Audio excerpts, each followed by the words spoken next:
আমাদের সবাইকে সুস্থতার সাথে বাঁচিয়ে রেখে আজকের এই সুন্দর এবং নান্দনিক এই আয়োজনে আমাদেরকে শামিল হওয়ার তৌফিক যিনি দান করেছেন, গলার আওয়াজ বড় করে সবাই বলেন তো তিনি কে? সেই মহান মালিকের জন্য হৃদয়ের সবটুকু ভালোবাসা, আবেগ, অনুভূতিকে উজাড় করে দিয়ে খুশি মনে প্রাণবন্ত আওয়াজে উচ্চ কণ্ঠে কালিমাতুশ শুকর আদায় করে আমরা সকলেই পড়ছি আলহামদুলিল্লাহ। প্রিয় বগুড়াবাসী, আমরা এখানে আল্লাহর কালাম শুনতে এসেছি।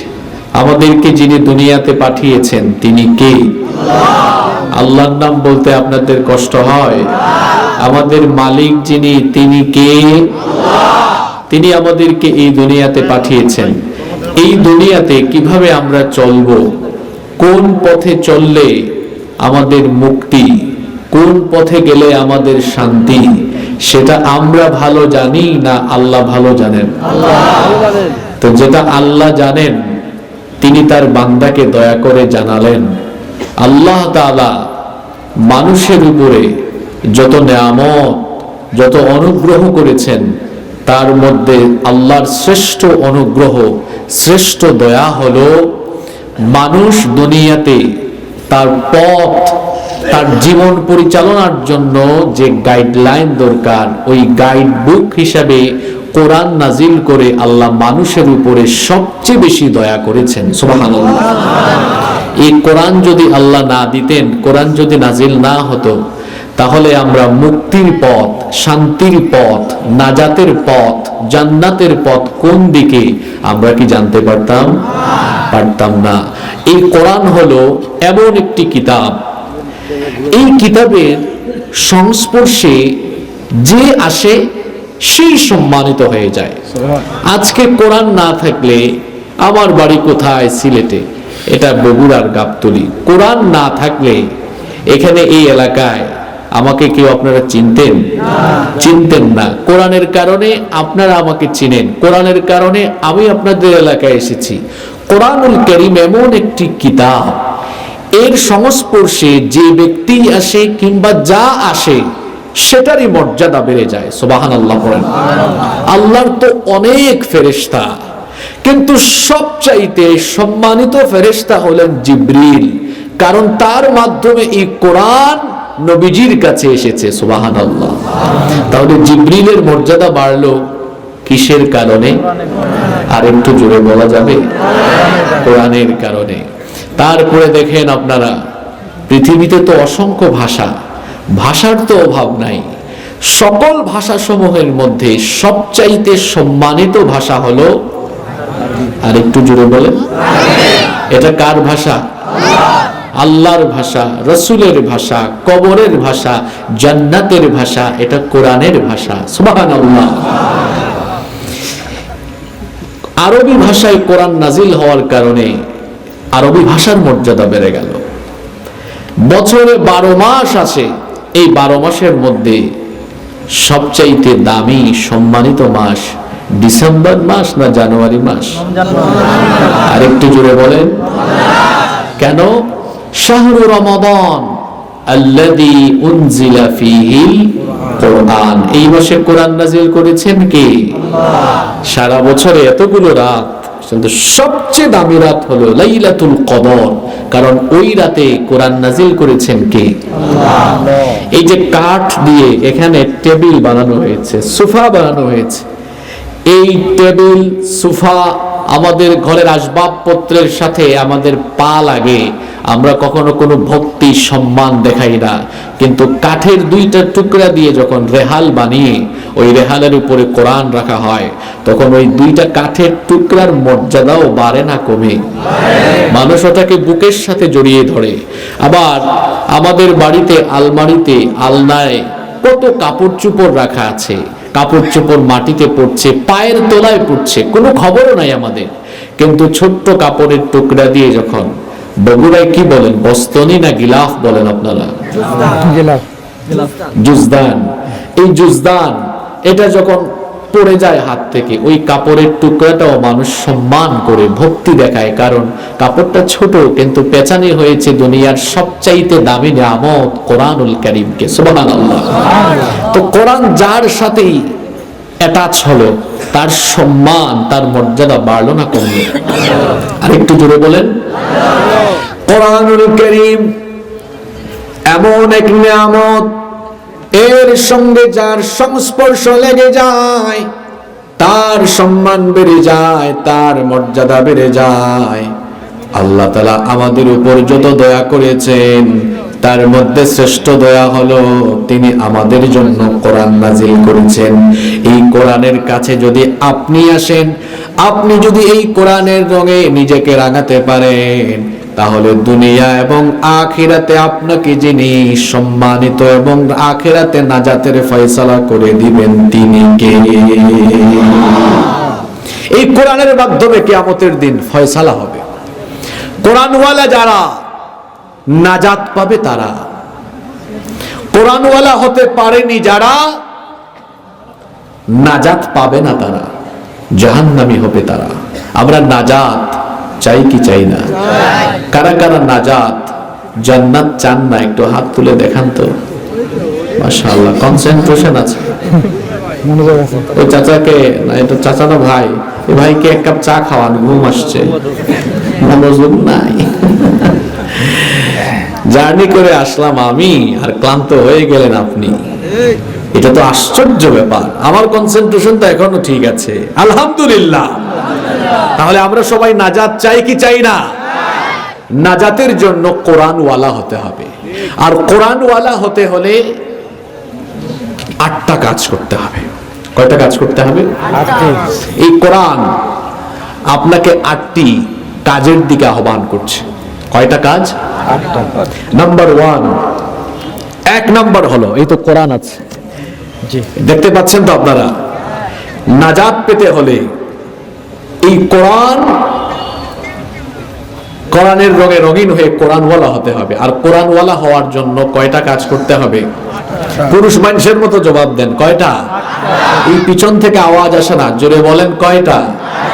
আর একটু জোরে বলেন। মুখস্থ করা যাবে তো? ধৈর্য কুলাবে তো আপনাদের? নাম্বার 1 নাম্বার, এই কোরআনকে বিশুদ্ধভাবে পড়তে জানা। মাহফিলে তো অনেক মানুষ এসেছে, যদি বলি কয়জন মানুষ কোরআন বিশুদ্ধ করে পড়তে পারে, মনে হয় এখানে 95% হাত উঠবে না। বেশিরভাগই শুদ্ধ করে কোরআন পড়তে, ঠিক আছে কথা? লজ্জা পাইছেন নাকি আপনারা? এটাই বাস্তবিক কথা। অথচ দেখেন এই কোরআনে প্রথম নামাজের আদেশ দেওয়া হয় নাই, প্রথমেই কোরআনে যাকাতের হুকুম দেওয়া হয় নাই, প্রথমেই হজের হুকুম দেওয়া হয় নাই, বরং প্রথমেই হুকুম দেওয়া হয়েছে ইকরা বিসমি রাব্বিকাল্লাযী খলাক খলাকাল ইনসানা মিন আলাক ইকরা ওয়া রাব্বুকাল আকরামুল্লাযী আল্লামা বিল কলম আল্লামাল ইনসানা মা লাম ইয়ালাম। কথাগুলো কার? আরেকটু জোরে বলেন। তাহলে কোরআনুল কারীমে প্রথমে নামাজ, রোজা, হজ, যাকাতের কথা বলা হয়নি, প্রথমে বলা হয়েছে কারিকুলামের কথা। কথা কি বোঝা যায়? কারিকুলাম, শিক্ষাক্রম, শিক্ষার মেথোডোলজি কেমন হবে সেটা বলা হয়েছে। বলা হয়েছে পড়ো। কি পড়বে, কেমনে পড়বে? আল্লাহ বলছেন বিসমি রাব্বিকাল্লাযী খলাক, তোমার রবের নামে পড়ো। এমন পড়া, এমন শিক্ষাক্রম, এমন সিলেবাস, এমন মেথড যার মাধ্যমে রবকে চেনা যাবে, রবের পরিচয় জানা যাবে, রবের মাহাত্ম্য, শ্রেষ্ঠত্ব, মহানত্ব, বিরাটত্ব জানা যাবে, এরপরে রবকে ভয় করা যাবে। এমন পড়া, এমন কারিকুলাম আল্লাহ তাআলা কারিকুলাম সেট করে দিয়েছেন। কারিকুলামটা কেমন হলে ভালো হয় এটা আমরা ভালো জানি না আল্লাহ ভালো জানেন? আর একটু জোরে বলেন। আল্লাহ বললেন রবের নামে পড়ো। বলা হলো যে পড়ালেখায় রবকে চেনা যায় জানা যায় সেই পড়ালেখার কথা। এখন আমাদের শিক্ষাক্রম থেকে আল্লাহকে যেন চেনা না যায়, আল্লাহকে যেন বোঝা না যায়, বিরাটত্ব শ্রেষ্ঠত্ব মহানত্ব যেন জানা না যায়, এজন্য শিক্ষাক্রম থেকে ইসলামী শিক্ষা টোটালি বাদ দিয়ে ফেলা হয়েছে। বাদ দিয়ে কি ঢুকানো হলো? আকদুম বাকদুম ঢুকানো হলো। আবার বলা হচ্ছে এখন আরো বাস্তবসম্মত শিক্ষা দরকার। তো কি বাস্তবসম্মত শিক্ষা দরকার? এখন আমাদের ছেলেমেয়েরা স্কুলে গিয়ে বাস্তবসম্মত শিক্ষা নিচ্ছে। তারা এখন স্কুলে গিয়ে ডিম ভাজি আর আলু ভর্তা বানানো শিখছে। মেথড দেখে মনে হচ্ছে আমাদের ছেলে মেয়েদেরকে বাবুর্চি আর কাজের বুয়া বানানোর পরিকল্পনা চলছে। শিক্ষা ব্যবস্থা থেকে ইসলামকে বাতিল করে দেওয়া হয়েছে। ইসলামে শিক্ষা নাই। আল্লাহ তাআলা বলেছেন মুসলমানের শিক্ষায় এমন মেথড, এমন কারিকুলাম থাকবে যার মাধ্যমে সে তার রবকে চিনবে, রবকে জানবে। যদি তার কারিকুলামে শিক্ষাক্রমে রবকে চিনার জানার কোনো সুযোগ না থাকে তো ওই কারিকুলাম দিয়ে শিক্ষিত হবে, কিন্তু এটা শিক্ষিত চোর হবে, শিক্ষিত ডাকাত হবে, শিক্ষিত লুটেরা আর শিক্ষিত দুর্নীতিবাজ হবে। যারা পড়াশোনা শেষ করে কলমের খুঁচায় হাজার হাজার কোটি টাকা দুর্নীতি করে বেগম পাড়ায় বাড়ি বানাবে, দেশের টাকা বিদেশে পাচার করে দিবে। কি পেয়েছি এই শিক্ষা দিয়ে? যদি ওই শিক্ষার ভিতরে আল্লাহকে চেনার, আল্লাহকে জানার, আল্লাহকে ভয় করার কারিকুলাম না থাকে তো ওই শিক্ষা ব্যবস্থা দিয়ে যতই শিক্ষিত হোক শেষ পর্যন্ত চোর আর ডাকাতি হবে। তো কোরআনে প্রথম হুকুম দেওয়া হয়েছে এই জন্য পড়ার কথা, আর পড়ার মেথোডোলজিও দেওয়া হয়েছে। কোরআনের হক, প্রথম হক হলো এটা আপনি পড়বেন, পড়তে জানবেন। এখন কেমনে পড়বেন? যেমনে মন চায় এমনে না। কিভাবে আপনি কোরআন পড়বেন, কোরআন পড়ার নিয়ম কানুনটা কেমন হবে আল্লাহ আবার সুন্দর করে আমাদেরকে জানিয়ে দিলেন। কোরআনুল কারীমের ৭৩ নম্বর সূরা সূরাতুল মুজাম্মিলের ৪ নম্বর আয়াতে রব্বুল আলামিন বললেন ওয়ারাত্তিলিল কুরআন তারতিলা।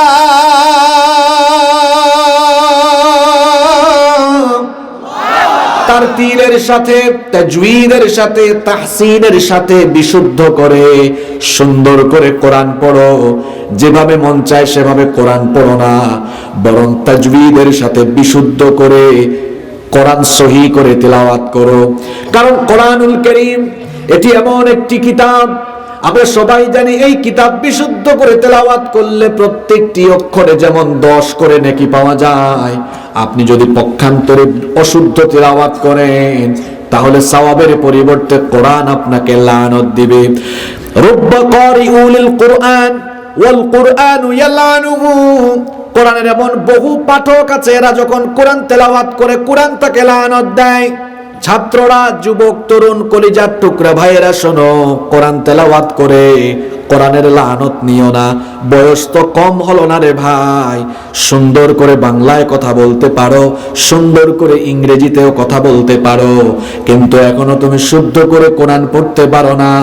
একজন মানুষ সুন্দর করে ইংরেজি জানা, সুন্দর করে ইংরেজিতে কথা বলতে পারা, সুন্দর করে বাংলা বলতে পারা, এটা জীবনের মূল সফলতা নয়, বরং জীবনের মূল সফলতা হলো কোরআন জানা, কোরআন বোঝা, কোরআন পড়তে পারা। যেই ব্যক্তি কোরআন বিশুদ্ধ করে পড়তে জানে না তার জীবন ব্যর্থতায় ভরা। এখনো আপনি দুনিয়ার সবচেয়ে বড় নিয়ামত এই কোরআনটাই পড়তে জানলেন না, পড়তে পারলেন না, কি জবাব দিবেন আল্লাহর কাছে? শোনেন, কোরআন বিশুদ্ধ করে না শিখে, কোরআন না শিখে, কোরআনওয়ালা না হয়ে কবরে যাইয়েন না। কবর কিন্তু ভালো আচরণ করবে না। কবর হলো এমন সাংঘাতিক জায়গা, এই বিশাল প্যান্ডেলে এখানে আলো আছে, বাতি আছে, কিন্তু কবরের মধ্যে কোনো আলো নাই, কবরের মধ্যে কোনো বাতি নাই, কবরের মধ্যে কোনো সাথীও নাই। মাহফিল শেষ করে বাড়িতে গেলে পরিষ্কার পরিচ্ছন্ন নরম তুলতুলে বিছানায় ঘুমাবেন, কিন্তু কবরের মধ্যে পরিষ্কার পরিচ্ছন্ন কোনো বিছানা নাই। নিচে মাটি, ডানে মাটি, বামে মাটি, উপরে বাঁশের ছাউনি, ধুলা বালু কাদা মাটি, সাপ বিচ্ছু কীট পতঙ্গ যুক্ত সেই কবর। ওই কবরে কোরআন না শিখে গেলে কবর কিন্তু আপনার সাথে ভালো আচরণ করবে না। এই কোরআন যার উপরে নাজিল হয়েছে, আমাদের প্রিয় নবী রাহমাতাল লিল আলামিন মুহাম্মাদুর রাসূলুল্লাহ, সবাই আমার সঙ্গে পড়েন সাল্লাল্লাহু আলাইহি ওয়াসাল্লাম। কিয়ামতের দিন আল্লাহ তাকে সুপারিশের অনুমতি দিবেন, সুপারিশের পারমিশন দিবেন। বলেন তো সবাই, আমরা নবীজির সুপারিশ চাই কি চাই না? কিয়ামতের দিন নবী করিম সাল্লাল্লাহু আলাইহি ওয়াসাল্লাম এক শ্রেণীর লোকদের জন্য সুপারিশ করবেন না, শাফায়াত করবেন না। নবীজি তাদের থেকে মুখ ফিরাইয়া নেবেন। প্রশ্ন হলো, তারা কারা? ওই দুর্ভাগ্যবান ব্যক্তি কারা? রব্বুল আলামিন কি বলছেন এবার শুনেন। কোরআনুল কারীমের 25 নম্বর সূরা, সূরাতুল ফুরকানের 30 নম্বর আয়াতে রব্বুল আলামিন বলছেন, ওয়াকালার রাসূলু ইয়া রাব্বি ইন্না কওমি ইত্তাখাযু হাযাল কুরআনা মাহজুরা। আল্লাহ তাআলা বলছেন, রাসূল সেদিন বলবেন, ও আল্লাহ, আমার উম্মতের এই সকল লোকেরা, রব্বি ইয়া রব্বি ইন্না কওমি ইত্তাখাযু হাযাল কুরআনা মাহজুরা, আমার উম্মতের এই লোকগুলো কোরআন পরিত্যাগ করেছে। দুনিয়ায় থাকা অবস্থায় তারা এই কোরআন শিখে নাই, কোরআনকে ভুলে গিয়েছে, কোরআন থেকে মুখ ফিরাইয়া নিয়েছে, কোরআন পরিত্যাগ করেছে। এই জন্য আজ আমি নবী নিজে ওদের থেকে আমার মুখ ফিরাইয়া নিলাম। নবীজি যদি কারো থেকে মুখ ফিরাইয়া নেন, বাঁচার কি আর কোনো উপায় আছে নাকি? ও যুবক ভাইরা, বিবেকটা কি এখনো নড়ে না? এখনো কি কোরআন শিখার সিদ্ধান্ত আপনি নিবেন না? এখনো কি কোরআন না শিখে সময় পাস করবেন, দিন পার করবেন নাকি? ভালো করে কথাগুলো শোনেন, মা বোনেরাও শোনেন। অনেক মায়েরা বোনেরাও কোরআন এখনো শুদ্ধ করে পড়তে জানে না, কোরআনটা সুন্দর করে পড়তে পারে না। কোরআন যদি কেউ না শিখে দুনিয়া থেকে চলে যায়, রব্বুল আলামিন তার জন্য দুনিয়া এবং আখিরাতে মোট শাস্তি রেখেছেন 3টা।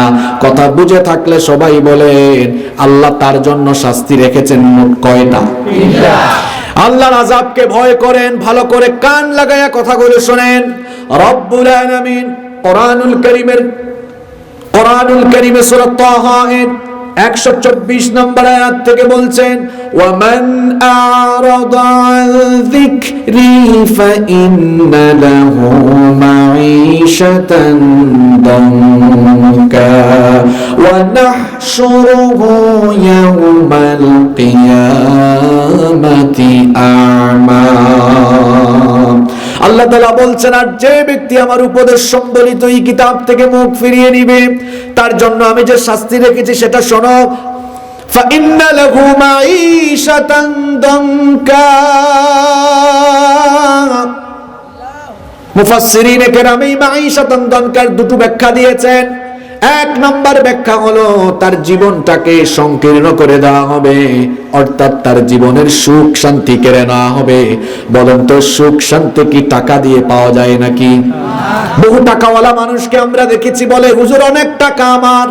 টাকা কত নিজেও জানি না, কিন্তু রাতের বেলা ঘুম আসে না, ঘুমাইতে পারে না। অনেক টাকাওয়ালা মানুষ আছে, তাদের মুখে রুচি নাই, খাইতে পারে না। রিকশাওয়ালা মানুষ সারাদিন রিকশা চালায়, ভ্যান চালায়, মুখে রুচি আছে, আলু ভর্তা ডাল খেলেও সে স্বাদ পায়। কিন্তু অনেক কোটিপতি আছে, অনেক টাকা, কিন্তু মুখে রুচি নাই, নানান রোগ, বিভিন্ন রোগ ব্যাধি সমস্যা, এই জন্য কিচ্ছু খাইলে মজা পায় না। সুখ শান্তি এগুলো আল্লাহর দেওয়া নেয়ামত, এগুলো টাকা পয়সা দিয়ে পাওয়া যায় না। আল্লাহর আয়াত মিলান তো জীবনের সাথে। দেখেন যাদের জীবনে কোরআন নাই, যারা কোরআন শেখে নাই, টাকা পয়সা থাকলেও এদের জীবনে সুখ নাই। আল্লাহ এদের সুখ কেড়ে নিয়েছেন, শান্তি কেড়ে নিয়েছেন, জীবনে সুখ পায় না, শান্তি পায় না। কিন্তু তাকায় দেখেন কোরআনওয়ালা মানুষদের দিকে, টাকা পয়সা কম কিন্তু চেহারার মধ্যে কোনো ধরনের দুশ্চিন্তার ছাপ নাই। চেহারার দিকে তাকালেই মায়া লাগে। দেখবেন অনেক আল্লাহওয়ালা মানুষ আছে, চেহারার দিকে তাকালেই ভালো লাগে, মায়া লাগে, চেহারার দিকে তাকায়া থাকতে মন চায়। অনেক কোটিপতি মানুষ, অনেক টাকার মালিক, কিন্তু চেহারাটা দেখতে চোরের মতো লাগে। সুখ শান্তি তো নাই, দুশ্চিন্তা আর দুশ্চিন্তা, রাতে বেচারা ঘুমাতেও পারে না। যার জীবনে কোরআন নাই তার জীবনে সুখ নাই, শান্তি নাই। এর জন্য এক নাম্বার শাস্তি হলো আল্লাহ তার জীবনের সুখ কেড়ে নেবেন। মুফাসসিরিন কেরামি মাঈশাতান দানকার 2 নাম্বার ব্যাখ্যা দিয়েছেন, ওই লোকটা যখন দুনিয়ার সফর শেষ করে কবরের বাসিন্দা হয়ে যাবে, তার কবরটাকে আল্লাহ সংকীর্ণ বানায়া দিবেন। আমার বাবারা, আমার ভাইয়েরা শোনেন, এত সুন্দর সুন্দর বাড়ি, এটা আপনার আসল বাড়ি নয়, কবর হলো আপনার আসল বাড়ি। আপনার পূর্বে যারা পৃথিবীতে এসেছে সবাই কবরস্থানের বাসিন্দা, কবরে ঘুমিয়ে আছে, আপনিও একদিন কবরে ঘুমাবেন। ওই কবরটা বড় ন্যারো, সংকীর্ণ জায়গা, মাত্র 3.5 হাত। কোরআন না শিখে যদি কবরে যান, 3.5 হাত কবরটা আরো সংকীর্ণ হয়ে আসবে। 2 পাশের মাটি এমন ভাবে চাপ মারবে, একদিকের পাজরে গিয়ে অন্য দিকের পাজরে ঢুকে যাবে। এই রকম করে শাস্তি চলতে থাকবে। যার হুকুমে গলার আওয়াজ বড় করে বলেন তিনি কে? আল্লাহ। এরপরে তার জন্য পরবর্তী শাস্তি কি শোনেন, 3 নাম্বার শাস্তি হলো আল্লাহ তাআলা বলছেন, ওয়ানাহ শুরুহু ইয়াউমাল কিয়ামাতি আমা। কথা শুনছেন তো যুবকরা? ভালো করে শুনেন। 3 নাম্বার শাস্তি হলো আল্লাহ এদের চক্ষুকে অন্ধ করে দিবেন। যখন এই লোকগুলো অন্ধ অবস্থায় হাসরের মাঠে একত্রিত হবে, কবর থেকে যখন অন্ধ হয়ে হাসরের মাঠের দিকে দৌড়াবে, তখন তারা প্রশ্ন করবে, রব্বি লিমা হাসারতানি আমা ওয়া ক্বাদ কুনতু বাসীরা। রব আমাকে অন্ধ করে দিয়েছো কেন? ওয়াকাদ কুনতু বাসীরা, দুনিয়াতে তো আমি চক্ষুষ্মান ছিলাম, চোখে দেখতাম, চশমাও লাগতো না, কেন আমাকে অন্ধ বানিয়েছো? আল্লাহ তাআলা তখন জবাব দিবেন, কাযালিকা আতাতকা আয়াতুনা ফানাসিতাহা ওয়া কাযালিকাল ইয়াউমা তুনসা। তোর ঘরে তো আমার কিতাবে কোরআন ছিল, সব পড়লি, সব দেখলি, চক্ষু থাকা সত্ত্বেও কোরআন দেখলি না, কোরআন পড়লি না। দুনিয়াতে আমার দেওয়া চোখের নিয়ামতকে দিয়ে, আমার দেওয়া শ্রেষ্ঠ নিয়ামত কোরআন দেখলি না। দুনিয়াতে থাকা অবস্থায় কোরআন ভুলে গিয়েছিলে, এই জন্য আজ তোর চক্ষুকে আমি অন্ধ বানিয়ে দিয়েছিলাম, অন্ধ বানিয়ে দিয়েছি। আর দুনিয়াতে তুই আমার কিতাব কোরআনকে যেভাবে ভুলে গিয়েছিলে, আজ হাসরের মাঠে তোর মতো গোলামকেও আমি আল্লাহ ভুলে গেলাম। কথা কি বোঝা যায়? আল্লাহ নারাজ। একটু আগে আরেক আয়াত পড়লাম, নবীজিও মুখ ফেরায় নিলেন। বাঁচার কোনো উপায় আছে? কথা বলেন না কেন? আমরা আল্লাহর শাস্তি থেকে বাঁচতে চাই কি চাই না? রাসূলের সুপারিশ চাই কি চাই না? তাহলে কি করতে হবে? 1 নম্বরে কোরআন, এই জোরে বলেন, 1 নম্বরে কোরআন কি করতে হবে? আরো জোরে বলেন। মাহফিলে এসে দে ঠিক ঠিক চিৎকার বাইরা বাইরা উঠেন। এই ঠিক ঠিক আর চিৎকার মারার চাইতে গুরুত্বপূর্ণ হচ্ছে মাহফিল থেকে এই সিদ্ধান্ত নিয়ে যাওয়া, আমি কোরআন শিখবো, আমি কোরআন শিখবো। এখনো তো কোরআন শিখলেন না।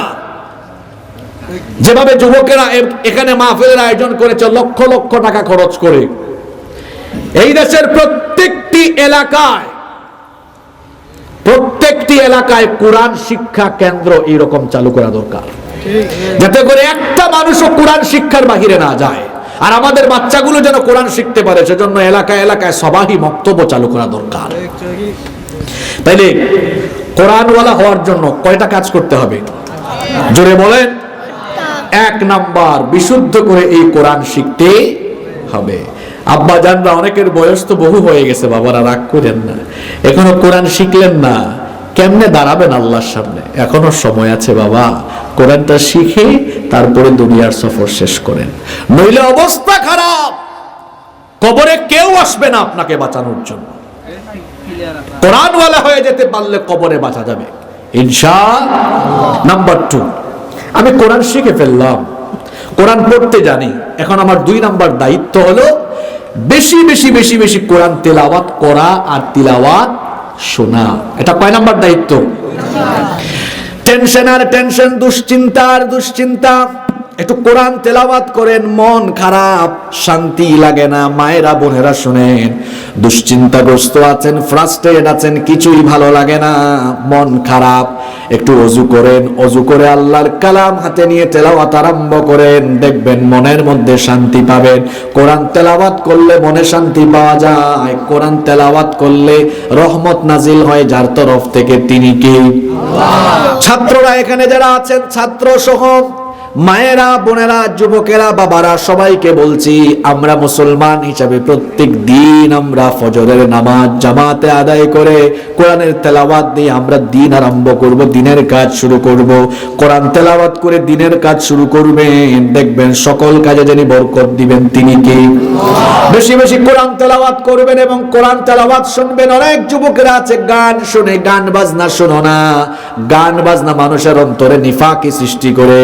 আল্লাহর হাবিব বলেছেন, আল গিনাউ ইয়ানফুতুন নিফাকু ফিল কলব, গান বাজনা মানুষের অন্তরে নিফাকের সৃষ্টি করে। এই গান বাজনা মানুষ যত বেশি শুনে অন্তরটা তত বেশি ব্যাধিগ্রস্ত হয়ে যায়, নিফাকগ্রস্ত হয়ে যায়। গান বাজনা না শুনে বেশি বেশি শুনবেন কোরআনের তেলাওয়াত। কোরআনের তেলাওয়াতে মজা আছে, কোরআনের তেলাওয়াতে আলাদা একটা জাদুকরী প্রভাব আছে। যখন তেলাওয়াত শুনবেন কলেজাটা ঠান্ডা হয়ে যাবে। আর এখানে যত মহিলারা আছেন, মহিলাদের সংখ্যা আজকে কেমন? বেশি না? মহিলাদেরকে একটা আমল দিয়ে যায়। আমার মায়েরা বোনেরা, তারা তো মায়ের জাতি হওয়ার কারণে তাদের সম্মান কম না বেশি? আমার মা বোনদেরকে বলছি, প্রেগন্যান্সিতে থাকাকালীন বেশি বেশি কোরআন তেলাওয়াত করবেন, কারণ আপনার পেটের বাচ্চা কিন্তু আপনার থেকে কোরআন তেলাওয়াত শুনে সেও কোরআনওয়ালা হওয়ার সম্ভাবনা থাকবে। কেন? আপনাদেরকে কারণটা বলি। ইহুদিরা পৃথিবীতে খুব বুদ্ধিমান, ইহুদিরা পৃথিবীতে খুব বুদ্ধিমান। বর্তমান পৃথিবীর জনসংখ্যা হলো 800 কোটি, কিন্তু ইহুদিদের জনসংখ্যা গোটা দুনিয়ায় অলমোস্ট 90 লাখ হবে, এর চেয়ে বেশি হবে না, 1 কোটিও না। আমরা যদি 1 কোটিও ধরে নেই, তাহলে 800 কোটির মধ্যে 1 কোটি ইহুদিরা, আর বাকি 799 কোটি অন্যান্য মানুষ। পৃথিবীকে নিয়ন্ত্রণ করে কারা? একটু জোরে বলেন। সংখ্যার কারণে? কিসের কারণে? জ্ঞানের কারণে। কিসের কারণে? ইহুদিরা এত জ্ঞানী কেন? ইহুদিদের মধ্যে ইহুদি নারীরা তারা যখন প্রেগনেন্ট হয়, গর্ভবতী থাকাকালীন সময়ে ইহুদি নারীরা তারা খুব বেশি গণিত চর্চা করে। গণিত হলো সায়েন্সের, এটাকে বলা হয় দ্য ল্যাঙ্গুয়েজ অফ সায়েন্স। সায়েন্সের ল্যাঙ্গুয়েজ বলা হয় গণিতকে। তারা বেশি বেশি গণিত চর্চা করে, বিজ্ঞান চর্চা করে। কেন? ইহুদি নারীদের বিশ্বাস হলো যে সন্তানকে পেটে নিয়ে আমরা যদি বেশি বেশি গণিত চর্চা, বিজ্ঞান চর্চা করি, এর প্রভাব আমাদের সন্তানের উপরে পড়বে, আমাদের সন্তানগুলো বিজ্ঞানী হবে, আমাদের সন্তানগুলো জ্ঞানী গুণী হবে। এটা তারা এমনি এমনি বলে না তো। এখন তো অনেক যন্ত্রপাতি আবিষ্কার হয়েছে, মেডিকেল সায়েন্স এখন অনেক উন্নত। আজকের চিকিৎসা বিজ্ঞানীগণ বলছেন, এবং হিউম্যান এমব্রায়োলজি নিয়ে যারা রিসার্চ করেছেন তারা বলছেন, একটি সন্তান মায়ের পেটে যখন থাকে, a child gets hearing before 16 weeks of birth. একটি সন্তান মায়ের পেটে যখন থাকে, জন্মের 16 সপ্তাহ অর্থাৎ 4 মাস আগে থেকেই কানে শুনতে পায়। সুবহানাল্লাহ বাড়িতে গিয়ে বলি, কথা কি বোঝা যায় না ঘুমায় গেছেন আপনারা? জন্মের কয় মাস আগে? আর একটু জোরে বলেন। আর আল্লাহর একমাত্র সৃষ্টি হলো মানুষ, যারা জন্মের আগেই মায়ের পেটে থেকে শুনে। বিজ্ঞান অনেক এগিয়ে গেছে, কোরআন কি বিজ্ঞান থেকে পিছিয়ে আছে নাকি? আজকের মুসলমানরা কোরআন পড়ে না। আমার আল্লাহ রসুলের হাদিস মনে পড়ে গেল। নবীজি বলেছেন, সায়াতি আলান নাসি জামান, খুব শীঘ্রই কিয়ামতের আগে এমন এক জামানা, এমন এক যুগ আসবে লা ইয়াবকা মিনাল কুরআনি ইল্লা রাসমুহু, কোরআন শুধু কোরআনের পাতায় লেখা থাকবে, মুসলমানদের জীবনে কোরআনের শিক্ষা এবং আদর্শ থাকবে না। আজকে সেই যুগ চলে এসেছে। অন্য হাদিসে নবীজি বলেছেন সায়াতি আলান নাসি জামান, শীঘ্রই এমন এক জামানা আসবে ইয়াকথুরু ফীহিল কুরআন, কোরআনের কারীর সংখ্যা, তিলাওয়াতের সংখ্যা বাড়বে, ওয়া ইয়াকিল্লুল ফুকাহা, কিন্তু কোরআন বুঝে এমন মানুষের সংখ্যা কমে যাবে। আজকে তাই হয়েছে। 90% মুসলমানের দেশে 89% মুসলমান কোরআন তেলাওয়াত করে, কোরআন বুঝে না। এজন্য কোরআনও পড়ে, সাথে সাথে এক তালে সুদও খায়, ঘুষও খায়। কারণ ও তো তুতা পাখির মতো কোরআন পড়ে, ও কোরআন বুঝে না। এজন্য মহিলারা কোরআন তিলাওয়াত করে, আবার ঘর থেকে বেপরদা হয়েও বের হয়। কারণ কোরআন পড়ে, কোরআন বুঝে। তো বলছিলাম বিজ্ঞান এগিয়ে গেছে, কোরআন তো পিছায় নাই। কোরআন বিজ্ঞান থেকে বহু দূর এগিয়ে।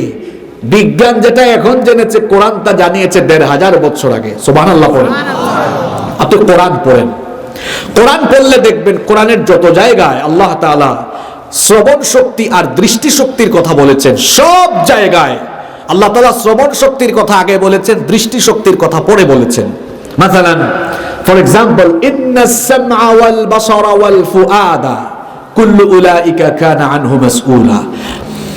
শ্রবণ শক্তির আরবি এখানে সামউন, আর দৃষ্টি শক্তির আরবি এখানে বাসার। এখানে আল্লাহ বাসারের আগে সাম অর্থাৎ দৃষ্টি শক্তির আগে শ্রবণ শক্তির কথা বলেছেন। অন্যান্য আয়াত পড়েন, ওয়া জাআলা লাকুমুস সামআ ওয়াল আবসারা ওয়াল আফইদা। এভাবে কোরআনের সব আয়াত পড়লে দেখবেন আল্লাহ তাআলা দৃষ্টি শক্তির আগে শ্রবণ শক্তির কথা বলেছেন। আধুনিক যুগের সকল মুফাসসিরগণ এই আয়াতগুলোর সায়েন্টিফিক এক্সপ্লেনেশন, বিজ্ঞানসম্মত ব্যাখ্যা দিয়েছেন এইভাবে, যেহেতু কোরআনে দৃষ্টি শক্তির আগে শ্রবণ শক্তির কথা বলা হয়েছে, তার মানে মানুষ দেখার আগে শ্রবণ শক্তি লাভ করে। সুবহানাল্লাহ। তো দেখবে কেমনে? মায়ের পেটের ভেতর তো অন্ধকার জগৎ, ওখানে দেখে না, সে দেখে মায়ের পেটের থেকে বের হয়ে। তার মানে দেখার আগে শোনে, অর্থাৎ মায়ের পেটে থাকাকালীন শোনে। এটা কোরআনে আগে 1500 বছর আগে বলা হয়েছে। সুবহানাল্লাহ। তাহলে কোরআন আর বিজ্ঞান একমত, সন্তান মায়ের পেটে শোনে। আর সেটা কয় মাস আগে? কয় মাস আগে?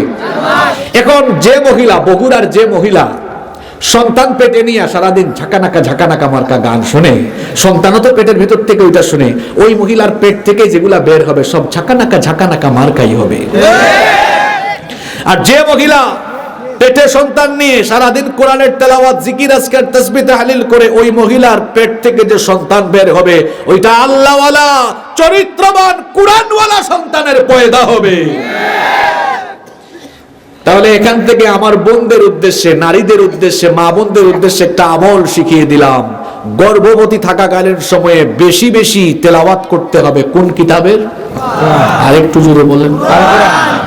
কোরআনের 2 নাম্বার হক, তেলাওয়াত শিখে ফেলেছেন, বেশি বেশি তেলাওয়াত করবেন এবং শুনবেন।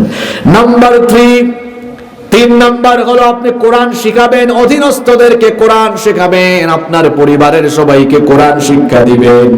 সাইয়েদনা লোকমান হাকিমের নাম আমরা সবাই জানি। তিনি নবী ছিলেন কি ছিলেন না এ ব্যাপারে ইখতিলাফ আছে, তবে সংখ্যাগরিষ্ঠের মতামত হলো তিনি কোনো নবী ছিলেন না, তিনি কোনো রাসূলও ছিলেন না। নবী রাসূল না হওয়া সত্ত্বেও তার নামে কোরআনে একটা সূরা যিনি দিয়েছেন, জোরে বলেন তিনি কে? আরো জোরে বলেন তিনি কে? সেই সূরার নাম হলো সূরা লোকমান। সাইয়েদনা লোকমান হাকিমের নামে আল্লাহ কেন সূরা দিলেন? কারণ তিনি অত্যন্ত হিকমতওয়ালা ব্যক্তি ছিলেন, আল্লাহ তাকে হিকমত দিয়েছিলেন। আর তিনি তার সন্তানকে এত সুন্দর সুন্দর কিছু উপদেশ দিয়েছিলেন, সেই উপদেশগুলো আল্লাহর এত ভালো লেগেছে, যেগুলো আল্লাহ তামাম দুনিয়ার মানুষের শিক্ষার জন্য কোরআনে কারিমে উঠায়া দিয়েছেন। আল্লাহু আকবার। সাইয়েদনা লোকমান হাকিম তার সন্তানকে উপদেশ দিতে গিয়ে সর্বপ্রথম আল্লাহ চিনিয়েছেন, দ্বীন শিখিয়েছেন। আল্লাহ তাআলা কোরআনে কারীমে তার কথা এভাবে বলছেন, ওয়া ইয ক্বালা লুকমানু লিবনিহি ওয়া হুয়া ইয়াইযুহু ইয়া বুনাইয়া লা তুশরিক বিল্লাহ ইন্নাশ শিরকা লাযুলমুন আযীম। স্মরণ করো যখন লোকমান তার ছেলেকে বললেন, কলিজার টুকরা সন্তান আমার, লা তুশরিক বিল্লাহ, আল্লাহর সাথে শিরক করো না, কারণ শিরক হলো মস্ত বড় গুনাহ, সবচেয়ে বড় জুলুম। সন্তানকে সর্বপ্রথম তাওহীদের জ্ঞান দিলেন। এখান থেকে আমাদের জন্য শিক্ষা হলো সবার আগে সন্তানকে দ্বীনের শিক্ষা দিতে হবে, আর দ্বীনি শিক্ষা আরম্ভ করতে হবে কোরআন শিখায়া। আপনার বাচ্চাকে সবার আগে অ আ ক খ এবিসিডি নয়, সবার আগে বাচ্চাকে শিখাতে হবে আলিফ বা তা থা। সন্তানগুলোকে আপনি কোরআন শিখাবেন, এটা বাবা হিসাবে মা হিসাবে আপনার অন্যতম দায়িত্ব। সন্তানগুলোকে যদি কোরআনওয়ালা বানিয়ে যেতে পারেন, তো আপনি যখন দুনিয়া থেকে চলে যাবেন, আল্লাহওয়ালা সন্তান হলে ওই আল্লাহওয়ালা সন্তান আপনার কবরের পাশে দাঁড়িয়ে দোয়া করবে, রব্বির হামহুমা কামা রাব্বায়ানি সগীরা। এরকম সন্তান আমরা চাই কি চাই না? আরো জোরে বলেন, চাই কি চাই না? এজন্য সন্তানকে কোরআনওয়ালা বানাতে হবে। রাজি আছেন সবাই? Teach your children the Holi book Quran. The Holi book Quran will teach your children everything. আপনার সন্তানকে কোরআন শিখান, কোরআন তার হাতে তুলে দেন। এই কোরআন তার হাতে তুলে দিলে দেখবেন কোরআন আপনার সন্তানকে পৃথিবীর জ্ঞান বিজ্ঞানের সাথে পরিচিত করিয়ে দিবে। সন্তানকে সবার আগে শিখাতে হবে কি? কোরআন। আর একটু জোরে বলেন। নাম্বার 4, 4 নাম্বার, যে যতটুকু পারেন কোরআন হিফজ করবেন, কোরআন মুখস্থ করবেন। কারণ এই কোরআন যত বেশি মুখস্থ করবেন, কিয়ামতের দিন আপনার তত বেশি মর্যাদা যিনি বাড়িয়ে দিবেন তিনি কে? আমরা এখন কোরআন মুখস্থ করতে চাই না। হাফেজি মাদ্রাসার হাফেজ ছাত্রদেরকে দায়িত্ব দিয়েছি, তোরা কোরআন মুখস্থ কর। আর আমরা রিটায়ার্ডে চলে গেলাম, দেখা যায় 8-10টা সূরার বেশি মুখস্থ নাই। এই হলো অবস্থা। আর কোন 8-10টা? ওই শেষের দিকের ছোট ছোট 8-10টা সূরা। আর কোরআন মুখস্থ করে না, কোরআন পড়ে না। অথচ কোরআনের একটা হক হলো যে যতটুকু পারবে ততটুকু কোরআন মুখস্থ করবে। কোরআন মুখস্থ করা সহজ না কঠিন? আল্লাহ তাআলা বলছেন, ওয়ালাকাদ ইয়াসসারনাল কুরআনা লিযিকরি ফাহাল মিন মুদ্দাকির। তোমাদের পড়ার জন্য, মুখস্থ করার জন্য, বুঝার জন্য এই কোরআন যিনি সহজ করে নাজিল করেছেন তিনি কে? কত সহজ কোরআন মুখস্থ করা। সবাইকে কৌশল শিখিয়ে দেই কিভাবে কোরআন মুখস্থ করতে হয়। যে যতটুকু পারেন মুখস্থ করেন না। যদি কোরআন আপনি যতটুকু পারেন ততটুকু মুখস্থ করেন, মর্যাদা কিয়ামতের দিন বাড়বে। আল্লাহ ডেকে বলবেন, ইকরা ওয়ারতাকি কামা কুনতা তুরাত্তিল ফিদ দুনিয়া।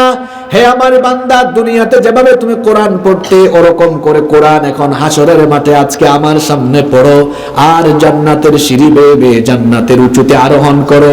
ফা ইন্না মানজিলাতাকা ইনদা আখিরি আয়াতিন তাকরাউহা। যেখানে গিয়ে তোমার কোরআন পড়া থামবে, সেখানেই জান্নাতে তোমার ঠিকানা হয়ে যাবে। এই জন্য কোরআন মুখস্থ করার ফজিলত আছে না নাই? কোরআন বেশি বেশি মুখস্থ করবেন, বেশি বেশি কোরআন মুখস্থ করবেন। যে ব্যক্তি তার সন্তানকে কোরআন শেখাবে, আর ওই সন্তান যদি কোরআন অনুযায়ী আমল করে, নবীজি বলেছেন, মান করা আল কোরআন ওয়া আমিলা বিমা ফি উলবিসা ওয়ালিদাহু তাজা ইয়াউমাল কিয়ামা। তার মা বাবাকে কিয়ামতের দিন মাথার মধ্যে যে নূরের মুকুট পরিধান করাবেন তিনি কে? মুখস্থ করা কত সহজ দেখেন। প্রতিদিন এক আয়াত করে করেন না। মনে করেন সূরাতু আন-নাবা, আজকে এক আয়াত মুখস্থ করেন। আম্মা ইয়াতাসাআলুন, ছোট্ট আয়াত মুখস্থ করা ইজি। স্কুল কলেজে যারা পড়ো তারাও শোনো, দেখো কত ছোট্ট আয়াত, ছোট্ট একটা ভার্স, এনাফ। আজকে এতটুকুই।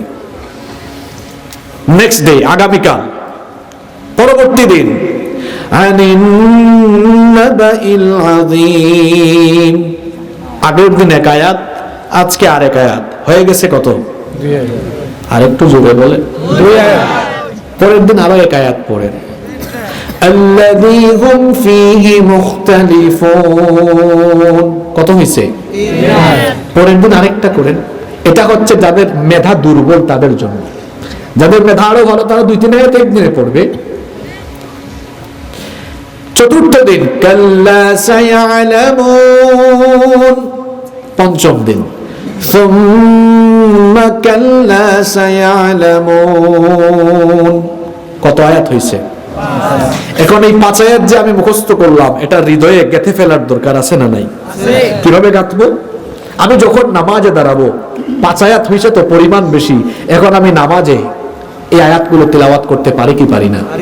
সূরা ফাতিহা শেষ, শুরু করেন এই 5 আয়াত মুখস্থ যেগুলো করেছেন। আম্মা ইয়াতাসাআলুনা আনিন নাবাইল আযীম আল্লাযী হুম ফীহি মুখতালিফুন কাল্লা সায়ালামুন। বাস মুখস্থ থাকবে। এভাবে যার মেমোরাইজিং ক্যাপাসিটি আরেকটু বেশি, 2 আয়াত 3 আয়াত পড়েন, যতটুকুন মুখস্থ হবে ততটুকু নামাজে অ্যাপ্লাই করেন। দেখবেন এরকম প্রতিনিয়ত কোরআন মুখস্থ করায় থাকলে আপনি দেখবেন কোরআনের প্রচুর সূরা, অনেক আয়াত, অসংখ্য আয়াত আপনি মুখস্থ করে ফেলতে পারবেন ইনশাআল্লাহ। কোরআন মুখস্থ করার যে টেকনিক দিলাম, যে কৌশল দিলাম, যুবক ভাইয়েরা এটা কাজে লাগাতে পারবে তো? পারবে তো? নাম্বার 5, কষ্ট হচ্ছে আপনাদের? 5 নাম্বার, এই কোরআনকে এবার আপনি কোরআনকে বুঝবেন। তুতা পাখির মতো কোরআন পড়লে চলবে না। এমন হলে কেমন লাগতো আপনার বলেন তো? অনেকের ছেলেমেয়েরা ক্লাস 6-7 পড়ে, তো 6-7 সে যখন পড়ে, লেভেলে সে যদি ব্রিটিশ কারিকুলামে ইংলিশ মিডিয়ামে পড়ে, তো 6-7 যাওয়ার পরে একটা ছেলেমেয়ে দেখা যায় ইংরেজি কোনো ম্যাগাজিন বা ইংরেজি পত্রিকা হাতে নিলে সে বুঝে পড়তে পারে, কিন্তু তার হাতে কোরআন দেন, অর্থ বোঝা দূরের কথা, কোরআন পড়তেই পারে না।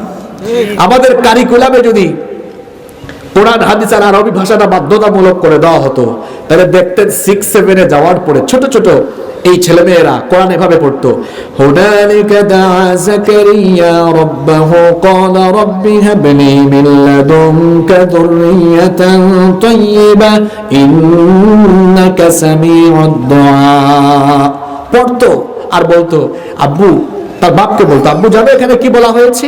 হুনালিকা দাআ যাকারিয়া, সেখানেই যাকারিয়া দোয়া করলেন তার রব্বাহু, তার রবের কাছে। কি বললেন? ক্বালা রাব্বি, তিনি বললেন, হে রব, হাবলি মিন লাদুনকা যুররিয়াতান তাইয়্যিবা, তোমার পক্ষ থেকে আমাকে পবিত্র সন্তান দান করো। আমাদের কারিকুলামগুলোতে যদি শিক্ষাক্রমে স্কুল কলেজের সব জায়গায় যদি কোরআন হাদিস আর আরবি ভাষাকে বাধ্যতামূলক করে দেওয়া হতো, তাহলে 6, 7, 8, 9 যে ছেলেরা পড়তো, এরা কোরআন হাতে নিলেই এইরকম কোরআন পড়তো আর বুঝতো, আর এরা মাস্টার ডিগ্রি শেষ করার পরে আর ঘুষ খাইতো না, চুরি ডাকাতি করতো না, আল্লাহ ওয়ালা আর চরিত্রবান হয়ে যেত।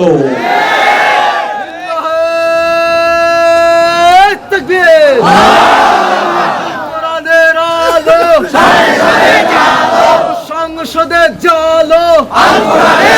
জ্বালানোর দরকার নাই, আগে মানুষের অন্তরে জ্বালান। কষ্ট পেয়েছেন আমার কথায়? এই স্লোগানটা সুন্দর, এই স্লোগানের পক্ষে আমরাও বলি, আসলে সংসদে জ্বালানোর দরকার আছে না নাই? অবশ্যই দরকার আছে, কিন্তু আমার দেশের মানুষের অন্তরেও কোরআনের আলো এখনো জ্বলে ওঠে নাই।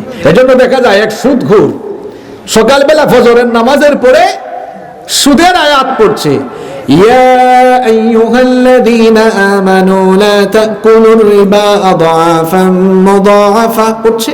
ওই সময় সুদে দিয়েছিল, টাকা ফেরত দিতে আসছে, কয় ভাতিজা ডিস্টার্ব কইরো না, আমি এখন তিলাওয়াতে আছি, পকেটে ঢুকাই দিয়ে চলে যাও।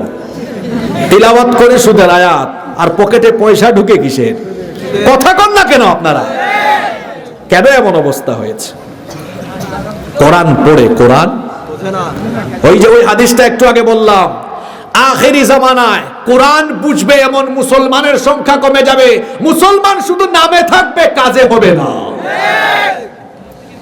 কোরআন জানে না, কোরআন বুঝে না, এটা কেমন মুসলমান? সে তার কিতাবও বুঝে না, সূরা ফাতিহাও বুঝে না, আউযু বিল্লাহ বিসমিল্লাহও বুঝে না, সূরা ফাতিহা বুঝে না। এই যে আমরা নামাজে দাঁড়াইয়া অনেক সময় নামাজের ভেতরে আমাদের মনোযোগ আসে না। কেন আসে না? কারণ নামাজে আমরা যা পড়ি কিচ্ছুই আমরা বুঝি না। যদি আমরা বুঝতাম, আমাদের কনসেন্ট্রেশন, আমাদের মনোযোগ অন্যদিকে যেত না, আমাদের মনোযোগ অন্য কোনো দিকে যাওয়ার কোনো সুযোগই থাকতো না। আল্লাহর রাসূলের সাহাবীরা নামাজ কেমনে বুঝতেন শুনেন, ছোট্ট একটা ঘটনা আমার মনে পড়ে গেল। ঘটনাটা কি আমি বলবো? সাইয়েদনা আলী রাদিয়াল্লাহু আনহু এক যুদ্ধে তীর বিদ্ধ হয়ে গেলেন। সাহাবীরা এসে তার তীর খোলার চেষ্টা করেন, তীর শরীর থেকে বের করার চেষ্টা করেন, কিন্তু এই তীর এটা যখনই ছোটাবার চেষ্টা করেন আলী রাদিয়াল্লাহু আনহু তখন ব্যথার কারণে চিৎকার দিয়ে ওঠেন। এই দৃশ্য নবীজি দেখলেন। নবী করিম সাল্লাল্লাহু আলাইহি ওয়াসাল্লাম এই দৃশ্য দেখে সাহাবীদেরকে বললেন, ও আমার সাহাবীরা, আমার আলীর পা থেকে তোমরা সহজেই তীর এভাবে বের করতে পারবা না, তবে আমি বলি শোনো, আমার আলীর পা থেকে তীরটা খুব সহজেই বের করে ফেলতে পারবা যখন সে নামাজে দাঁড়িয়ে যাবে। কারণ সে নামাজে দাঁড়ানোর পরে তার মনোযোগ আর অন্য কোনো দিকে থাকে না। সে যখন নামাজে দাঁড়াবে তখন তোমরা চেষ্টা করবে। আলী রাদিয়াল্লাহু আনহু নামাজের টাইমে যখন নামাজে দাঁড়া গেলেন, সাহাবীরা তার শরীর থেকে তীরটা বের করে ফেললেন। তিনি আহ কোনো শব্দ করলেন না। নামাজ শেষে অন্যান্য সাহাবীরা তাকে জিজ্ঞেস করলেন, কি ব্যাপার? নামাজের আগে ওই তীর বের করার জন্য যখন আমরা চেষ্টা চালালাম তখন তুমি ব্যথায় চিৎকার দিলে, কিন্তু এখন নামাজের ভেতরে তীরটা বের করলাম একটু আহ শব্দ করলে না, কারণটা তো বুঝলাম না। তিনি তখন বললেন, শোনো, নামাজে দাঁড়ানোর পরে আমি আমার রবের সাথে এমন প্রেম ভালোবাসায় এত বেশি মনোযোগ দিয়ে দেই, কারণ নামাজে যখন আমরা দাঁড়াই আমাদের সাথে কথা বলেন কে? আমি যখন নামাজে দাঁড়ালাম, আমি যখন তিলাওয়াত করছিলাম, নামাজের দিকে মনোযোগী হলাম, আমি তেলাওয়াত করে নামাজের মধ্যে তেলাওয়াত করে তাসবিহ জপে আমি এত মজা পাচ্ছিলাম, মনে হচ্ছিল আল্লাহ আমার প্রতিটা কথার জবাব দিচ্ছেন। আমি যখন নামাজের প্রতি মনোনিবেশ করে আল্লাহর প্রেমে হাবুডুবু খাচ্ছিলাম, তখন আমার শরীরের কোন অংশ থেকে তোমরা তীর বের করেছো মনোযোগী ছিল না, এই জন্য কোনো শব্দ আমি করি না। এরকম মনোযোগ ছিল তাদের, এরকম মনোযোগ ছিল। নামাজ বুঝতেন তো তারা। আমরা কোরআন তেলাওয়াত করি, মজা পাই না। অনেকে আছে কোরআন তেলাওয়াত করেও গুনাহ থেকে বাঁচতে পারে না। কেন? কোরআন সে বুঝে না। এজন্য আল্লাহ তাআলা বলছেন, আফালা ইয়াতাদাব্বারুনাল কুরআন আম আলা কুলুবিন আকফালুহা। কি হয়েছে তোমাদের? কেন তোমরা কোরআন বুঝার চেষ্টা করো না? তবে কি তোমাদের অন্তর তালাবদ্ধ হয়ে গিয়েছে? অন্তরের তালা খুলে দেন, কোরআন বুঝার চেষ্টা করেন, কারণ কোরআন বুঝার জন্য হুকুম দিয়েছেন যিনি, তিনি কি? আস্তে বলবেন না, জোরে বলেন, তিনি কি? নাম্বার 6 পয়েন্টগুলো মনে রাখবেন, এগুলো আসল ওয়াজ। 6 নাম্বার হলো কোরআন অনুযায়ী আমল করা। কোরআন পড়বেন কিন্তু কোরআনের কোনো আমল জীবনে থাকবে না, এটা তো মুমিনের স্বভাব হতে পারে না। আমার রাসূলের কাছে 23 বছরে কোরআন নাজিল হয়েছে, আর কোরআনের প্রত্যেকটি বিধান তিনি বাস্তব জীবনে আমল করে আমাদের জন্য আদর্শ রেখে গিয়েছেন। এই জন্য আম্মা জান আয়েশা রাদিয়াল্লাহু আনহার কাছে সাহাবায়ে কেরাম গিয়ে জানতে চেয়েছিলেন নবীজির চরিত্র কেমন ছিল। তিনি বললেন, তোমরা কি কোরআন পড়ো না? কানা খুলুকুল কোরআন।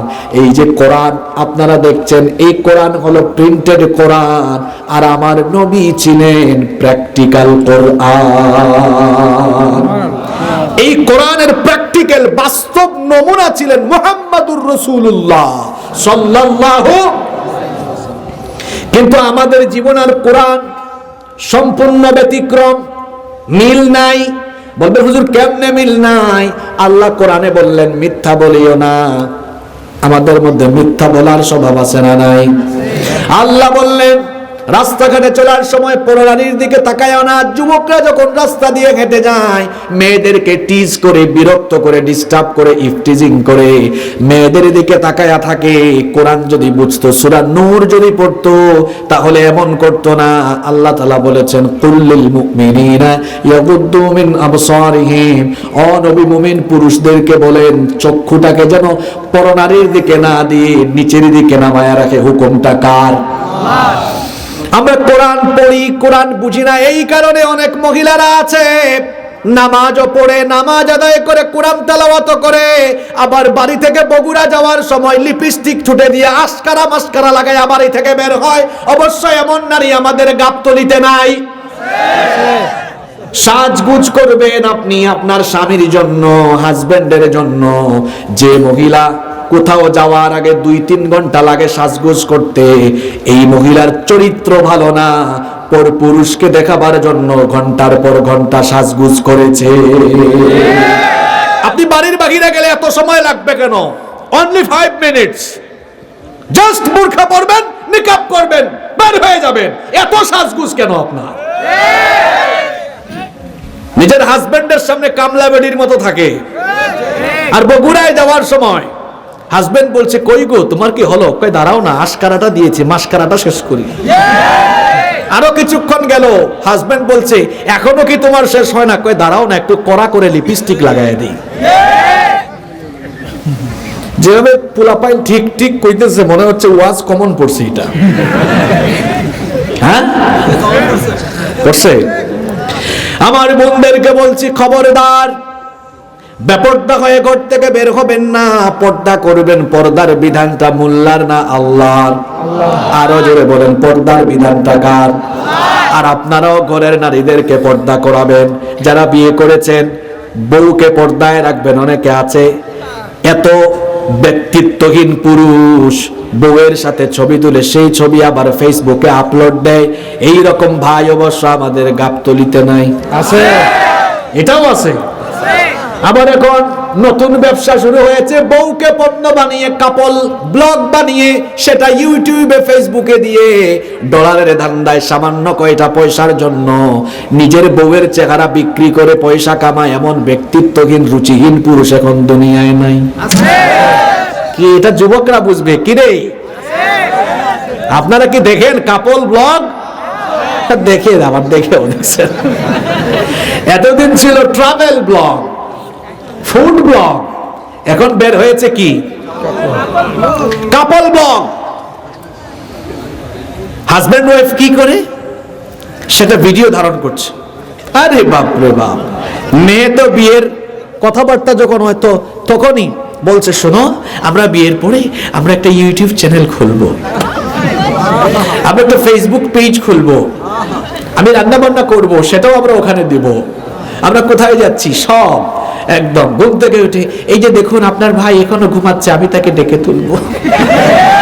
আর ভাই বলছেন, এই যে আপনাদের ভাবি এখনো ঘুমাচ্ছেন, আমি ডেকে তুলবো। বেহায়া, বেশরম, লাজ শরমের কিচ্ছু এদের ভিতরে নয়। রুচিহীন, ব্যক্তিত্বহীন নারী পুরুষেরা। আপনার বউকে আদর করে ঘুম থেকে উঠাবেন, আপনার স্বামীকে আপনি আদর করে ঘুম থেকে ভাঙাবেন। এটা কি জাতিকে দেখানোর দরকার আছে? আপনার স্ত্রীকে আপনি মুখে তুলে খাইয়ে দিবেন, আপনি আপনার স্বামীকে খাওয়াই দিবেন। হাজবেন্ড ওয়াইফ সময় পেলে ঘুরতে যাবেন, একজন আরেকজনকে গিফট করবেন। এটা কি নাটক কইরা জাতিকে দেখানোর কোনো দরকার আছে? যে পুরুষ তার নিজের বউকে পাবলিককে দেখায়, এই পুরুষ যে কতটা ব্যক্তিত্বহীন, কতটা রুচিহীন, তার আসলে ভাবা দরকার। এত টাকা মোহরানা দিয়া সে বিয়া করলো, তার বউয়ের রূপ সৌন্দর্য সে উপভোগ করবে, এটাই কথা ছিল। কিন্তু না, সে তার বউকে পাবলিকের সম্পদ বাড়াই দিছে, যে জনগণের তো একটা হক আছে, সবাই দেখুক না। বেহায়া, নির্লজ্জ, বেশরম, ব্যক্তিত্বহীন, মর্যাদাহীন না হলে এমনটা করে না। আল্লাহ এই সকল বেহায়াদেরকে হেদায়াত দেন।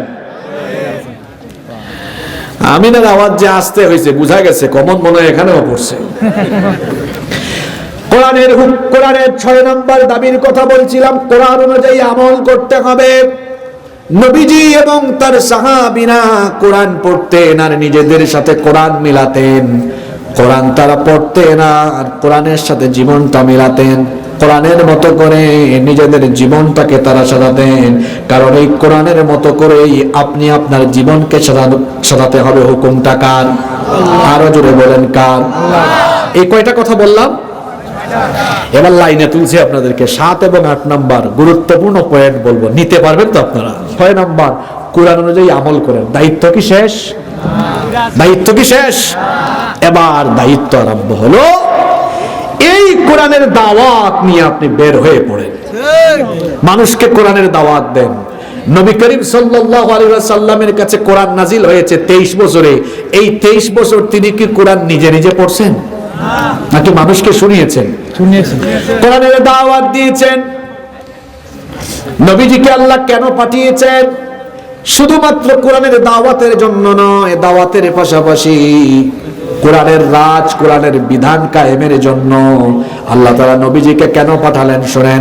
হুয়াল্লাযী আরসালা রাসূলাহু বিল হুদা ওয়া দীনিল হক লিইয়ুযহিরাহু আলাদ দ্বীনি কুল্লিহি ওয়া কাফা বিল্লাহি শাহীদা। তিনি হচ্ছেন সেই মহান সত্তা যিনি তার রাসূলকে হেদায়েত আর দ্বীনে হক সহকারে দুনিয়ায় পাঠিয়েছেন। কেন পাঠিয়েছেন? লিইয়ুযহিরাহু আলাদ দ্বীনি কুল্লিহি ওয়া কাফা বিল্লাহি শাহীদা, যাতে করে দুনিয়াতে যত পথ আছে, মত আছে, আদর্শ আছে, সকল পথ মত আর আদর্শের উপরে ইসলামকে যেন, কোরআনকে যেন বিজয়ী আদর্শ হিসাবে প্রতিষ্ঠা করতে পারেন। এই জন্য রাসূলকে যিনি পাঠিয়েছেন তিনি কে? নবীজি শুধু এই কোরআন পড়েন নাই আর মসজিদে নববীতে রেখে দেন নাই, এই কোরআন প্রচার করেছেন, কোরআনের দাওয়াত দিয়েছেন, কোরআনের প্রচার করেছেন, কোরআনের রাজ কায়েমের চেষ্টা করেছেন বলেই কাফিররা তাকে পাগল বলেছে, জাদুকর বলেছে। কোরআনের রাজ কায়েম করতে চেয়েছেন বলেই কাফিররা তাকে মারপিট করেছে, তাকে রক্ত দিতে হয়েছে, তাকে কোরআনের রাজ কায়েমের জন্য তিনি এবং তার সাহাবীদেরকে এই রকম রক্ত দিতে হয়েছে। শুধু কোরআন পড়ে নিজে নিজে কোরআন পড়বেন আর কোরআন থেকে আমল করবেন, এই দায়িত্ব আপনার শেষ না। মানুষের কাছে কোরআনের দাওয়াত আপনাকে পৌঁছে দিতে হবে, মানুষকে এই মেসেজ দিতে হবে। এই কোরআন শুধু তেলাওয়াতের জন্য আসে নাই, এই কোরআন এসেছে, এই যে একটু আগে এই ছেলেটা স্লোগান দিল, এই কোরআন এসেছে কোরআন দিয়ে সবকিছুকে পরিচালনার জন্য। এই দাওয়াত আরম্ভ করলে বাধা আসবে, বিপত্তি আসবে, মুসিবত আসবে। 40 বছর পর্যন্ত যেই নবীজি কাফের মুশরিকদের চোখের মনি ছিলেন, যেদিন থেকে কোরআনের প্রচার আরম্ভ করলেন সেদিন থেকেই তিনি তাদের কাছেই দুশমনে পরিণত হলেন। দৃশ্যপট বদলে গেল, দৃশ্যপটের পরিবর্তন। এবার তারা নবীজিকে পাগল বলা আরম্ভ করলো, জাদুকর বলা আরম্ভ করলো। এখন দুনিয়াতে ওই কাফিররা নাই, কিন্তু তাদের চরিত্র ধারণকারী লোকেরা আছে, যারা নবী রাসূলদের উত্তরসূরি আলেম ওলামারা যখন কোরআন প্রতিষ্ঠা করতে হবে এই কথাগুলো যখন মানুষকে প্রচার করে, মানুষকে বুঝায়, তখন এই যুগের কোরআন বিরোধীরাও আপডেট গালি বের করেছে, এরা মৌলবাদী আর জঙ্গিবাদী। এগুলো কোরআন পাগল, নতুন পাগল না। এ ধরনের পাগলামি দুনিয়ায় আগেও ছিল। নবী রাসূলদেরকে কাফির মুশরিকরা এরকম গালিগালাজ করত। কেন করত? তারা মানুষকে বুঝাতেন দুনিয়ার কোনো তন্ত্র মন্ত্র চলবে না, আসমান জমিন কার। আরো জোরে বলেন, আসমান জমিন কার? তো আইন চলবে আপনার বাপ দাদার, তাই না? আল্লাহর আসমানের নিচে জমিনের উপরে আপনার আর আপনার বাপ দাদার আইন চলবে না। আলা লাহুল খালকু ওয়াল আম, সৃষ্টি যার, আইনও চলবে তার। একজন মহামানব গোটা পৃথিবীর বিরুদ্ধে দাঁড়িয়ে গেলেন। তখন কার কথা বলছি বুঝতে পারছেন তো? সেই মহামানবের নাম মুহাম্মাদুর রাসূলুল্লাহ সাল্লাল্লাহু। তামাম দুনিয়ায় চলছে শিরক, তামাম দুনিয়ায় চলছে মানুষের তৈরি করা শাসন, মানুষের তৈরি করা আইন। 40 বছরে কোরআন নাজিল হয়েছে, তিনি ঘোষণা দিলেন, লা, তোমরা যা করো কিচ্ছু মানি না আমি। লা ইলাহা, কোন ইলাহ নাই, কোন আইনদাতা নাই, কোন বিধানদাতা নাই, ইল্লাল্লাহ, আল্লাহ ছাড়া আমি এইসব কিচ্ছু মানি না। আমি আল্লাহর দুনিয়ায়, আল্লাহর জমিনে আল্লাহর আইন কায়েমের কথা বলছি। তামাম দুনিয়ার বিরুদ্ধে দাঁড়িয়ে এই রকম বিপ্লবী কথা বলা, এটা কি সোজা কথা না কঠিন কথা? তামাম দুনিয়ার বিরুদ্ধে একজন মহামানব দাঁড়িয়ে গেলেন। কাফেররা বলল, এ তো পাগল হয়ে গেছে। নাউজুবিল্লাহ পড়বেন না? নবীজিকে কি তারা পাগল বলে নাই? এই কোরআন পড়ে দেখেন তারা নবীজিকে বলছে وقالوا يا أيها الذي نزل عليه الذكر إنك لمجنون। আর তারা বলতো যার উপরে এই কোরআন নাজিল হয় সে তো উন্মাদ, পাগল ছাড়া কিছুই নয়। একটা উদাহরণ দেই তাইলে বুঝবেন, এটা কথার কথা আর কি, অন্যভাবে নিয়েন না। এই গাবতলিতে মনে করেন এই গাবতলি চলছে, আমার এই ভাই মনে করেন চালাইতেছেন। হঠাৎ করে আমি এসে বললাম না এইরকম চলবে না, এটা এইরকম চলা উচিত। মানুষজন আমাকে বলবে গাবতলির মানুষ, গোটা গাবতলি চলে এক তালে আর উনি আছে আর এক তালে, পাগল ছাগল কোত্থেকে আসছে, বলবে কি না? গোটা আরবের মধ্যে শিরক, পৌত্তলিকতা আর মানুষের আইন চলছে, সেখানে একজন মহামানব দাঁড়িয়ে বললেন না, এভাবে চলতে পারে না, জমিন যার আইনও চলবে। তারা বলল দেখছো কথা, কত বড় কথা এটা। বাধা বিপত্তি আসলো, নবীজি থেমে গিয়েছেন? কথা বলেন, থেমে গিয়েছেন? আপনার দায়িত্ব কি? আপনিও দাওয়াত দিবেন, বাধা আসবে, বিপত্তি আসবে, পরোয়া করা যাবে না, ভয় ভীত হওয়া যাবে না, ভয় পাওয়া যাবে না। কারণ দিনের পক্ষে থাকলে, দিনের পক্ষে কথা বললে এই রকম বিপদ আসতে পারে, মুসিবত আসতে পারে। এই রকম বিপদ মুসিবত এর আগের যুগেও আসছে কি আসে নাই? ইব্রাহিম আলাইহিস সালাম দাওয়াত আরম্ভ করলেন, এমন এক জাতির প্রতি আল্লাহ তাকে পাঠালেন, ওই জাতির সব লোকেরা তো মূর্তি পূজারী ছিল, এমনকি তার বাবা ছিলেন মূর্তির কারিগর। এমন ঘরে জন্ম হয়েছে, তিনি দাওয়াত আরম্ভ করলেন শিরকের বিরুদ্ধে, তাওহীদের দাওয়াত। তার সেই দাওয়াত তারা প্রত্যাখ্যান করেছিল। লম্বা ঘটনা, ইব্রাহিম নবীকে শেষ পর্যন্ত নমরুদ অগ্নিকুণ্ড জ্বালিয়ে আগুনে নিক্ষেপ করেছিল। আগুনে নিক্ষেপের আগে নমরুদ বলেছিল, কি ব্যাপার ইব্রাহিম, বিশাল আগুনের কুণ্ডলি জ্বালিয়েছি, তুমি কি ভয় পাও নাকি? তোমার কি ভয় লাগে না? ইব্রাহিম আলাইহিস সালাম বললেন, কি বলো নমরুদ, আমি আল্লাহর দ্বীন প্রচার প্রতিষ্ঠার জন্য এই আগুনের কুণ্ডলিতে ঝাঁপ দিলে আমার আল্লাহ যদি খুশি হয়ে যান, তো একবার কেন বারবার ঝাঁপ দিল ইব্রাহিমের কলিজায় একবারও ভয় লাগবে না। আপনারা কারা? আপনারা তো ইব্রাহিমের সন্তান, আমাদের জাতির পিতাকে আসতে বলেন। জোর করে জাতির পিতা হয়েছে, তাই না? বানাইছে কে? মিল্লাতা আবিকুম ইব্রাহিম আলাইহিস সালাম দ্বীন প্রচার প্রতিষ্ঠার কাজ করতে গিয়ে আগুনের কুণ্ডলি জ্বালিয়ে তাকে নিক্ষেপ করা হয়েছে, তাকে থামানো যায় নাই।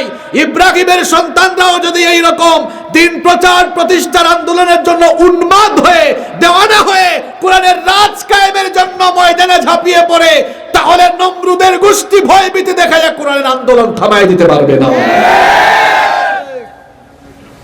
কোরআনের প্রচার, এটাতে আত্মনিয়োগ করতে হবে, ইকামতে দ্বীনের কাজে, কোরআনের আন্দোলনে, কোরআনের মিছিলে আপনাকে শামিল হতে হবে।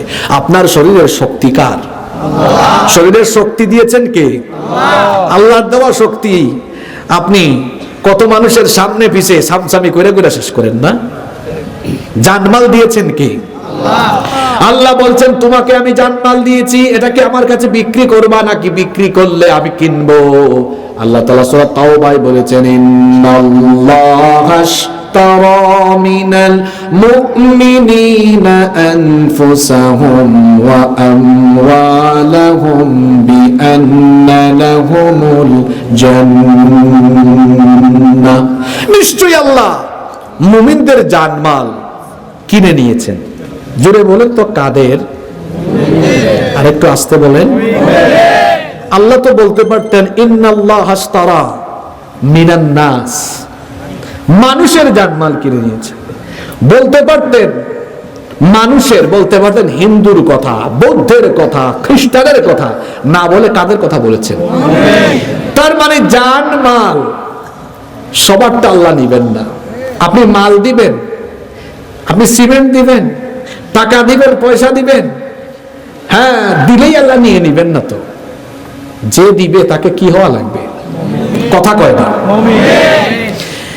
মুমিন যদি একটা খেজুরও দান করে সেটা আল্লাহ দিবেন, আর মুনাফিক যদি 1000 কোটি টাকাও দান করে, 1000 কোটি টাকাও দেয়, আল্লাহ নিবে না।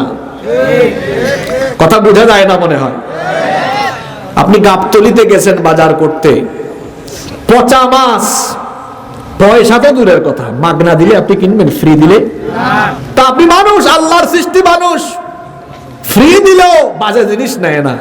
আর আল্লাহ তাআলা মহা জ্ঞানী, আপনি আপনার পচা জান দিবেন, পচা মাল। পচা মাল মানে হচ্ছে আপনার ভেতরে ঈমান নাই, ঈমানহীন পচা জিনিস দিবেন, আল্লাহ ঠেকায় পড়ছে তো আল্লাহ নিবে। মুমিন থেকে আল্লাহ নিবে। কি নিবে আল্লাহ? জান আর মাল। অর্থাৎ মুমিন তার জান আর মাল আল্লাহর দ্বীনের পথে সে যদি দেয়, আল্লাহ ওটা নিবেন, বিনিময়ে আল্লাহ মুমিনকে জান্নাত দিবেন। সুবহানাল্লাহ।